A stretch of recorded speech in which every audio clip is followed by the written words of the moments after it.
صحیح بخاری کی حدیث ہے 4447 نمبر حدیث ہے صحیح بخاری کی۔ کعب بن مالک رضی اللہ تعالیٰ عنہ کہتے ہیں کہ انہیں عبداللہ بن عباس رضی اللہ تعالیٰ عنہ نے خبر دی کہ علی ابن ابی طالب ایک دفعہ رسول اللہ صلی اللہ علیہ وسلم کے گھر گئے اور پھر جب وہاں سے باہر نکلے، یہ ان دنوں کا واقعہ ہے کہ جب آپ صلی اللہ علیہ وسلم بہت شدید بیمار تھے۔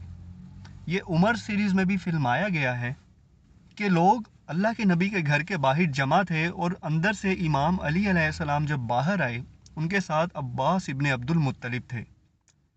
تو لوگوں نے پوچھا، یا ابا الحسن، اللہ کے رسول کی طبیعت اب کیسی ہے، آپ ہمیں بتائیں۔ تو امام علی علیہ السلام نے فرمایا، الحمدللہ اب وہ ٹھیک ہو رہے ہیں۔ یہ امام علی نے لوگوں سے فرمایا۔ تو عباس ابن عبد المطلب نے امام علی علیہ السلام کا ہاتھ پکڑا اور انہیں سائیڈ پر لے گئے اور کہا، اللہ کی قسم، میں نے رسول اللہ کے چہرے پر موت کے آثار دیکھے ہیں۔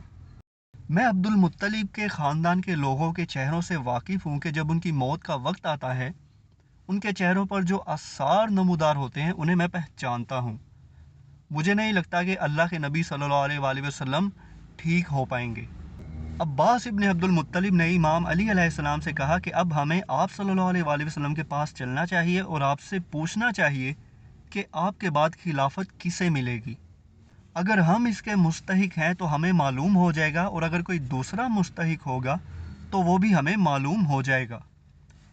آپ صلی اللہ علیہ وسلم ہمارے متعلق اپنے خلیفہ کو ممکن ہے کچھ وصیتیں کر دے۔ امام علی علیہ السلام نے فرمایا، اللہ کی قسم، اگر ہم نے اس وقت آپ صلی اللہ علیہ وسلم سے خلافت کے متعلق پوچھا اور آپ نے انکار کر دیا تو پھر لوگ ہمیں ہمیشہ کے لیے اس سے محروم کر دیں گے۔ میں تو ہرگز آپ صلی اللہ علیہ وسلم سے اس کے متعلق کچھ نہیں پوچھوں گا۔ صحیح بخاری کی حدیث ہے 4447۔ یہ سین عمر سیریز میں بھی فلمایا گیا ہے۔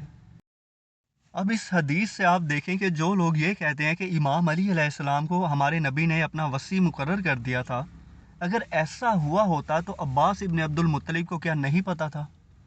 انہیں یہ کہنے کی نوبت ہی کیوں آتی کہ علی چلو اللہ کے رسول سے پوچھیں کہ اگلا خلیفہ کون ہوگا؟ جبکہ عباس ابن عبد المطلب کو تو یہ کہنا چاہیے تھا کہ یا علی، اگلے خلیفہ تو آپ ہی ہیں، کیونکہ آپ وصی رسول ہیں، آپ کو اللہ کے نبی نے اپنا وصی مقرر کیا ہے۔ لیکن ایسا نہیں تھا، اللہ کے نبی نے کسی کو اپنا وصی مقرر نہیں کیا۔ اللہ کے نبی کا وصی جو ہے وہ قرآن ہے۔ اب انبیاء کی جو بات کرتے ہیں لوگ کہ پہلے انبیاء جو ہے اپنا وصی مقرر کرتے تھے، وہ اس لیے کرتے تھے کیونکہ ابھی آخری نبی نے آنا تھا۔ نبی کا وصی بھی نبی ہوتا تھا، جبکہ ہمارے نبی جو تھے وہ خاتم النبیین ہیں، آپ کے بعد کوئی نبی نہیں ہے، اسی لیے آپ نے کسی کو مقرر نہیں کیا۔